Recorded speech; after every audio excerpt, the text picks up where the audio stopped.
नमस्कार शेतकरी मित्रांनो. ड्रिपमधून 2 खते एकत्र सोडताना झालेली एक चूक तुमची संपूर्ण ड्रिप लाईन चोक करू शकते. शेतकरी मित्रांनो, सर्व विद्राव्य खते एकमेकांमध्ये मिसळता येत नाहीत.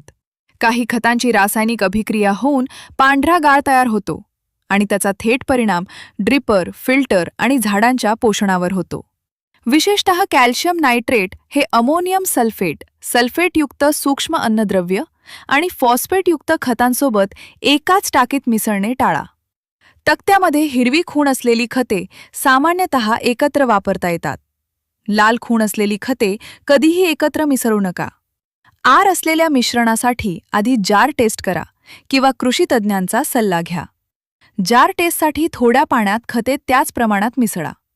गाळ, फेस, थर किंवा रंगबदल दिसल्यास ते मिश्रण ड्रिपमधून सोडू नका. हा तक्ता सेव्ह करा आणि गरज असलेल्या शेतकरी मित्रांना शेअर करा. अशाच वैज्ञानिक शेती मार्गदर्शनासाठी कृषी ब्रह्मा फॉलो करा आणि प्रश्न कमेंटमध्ये विचारा.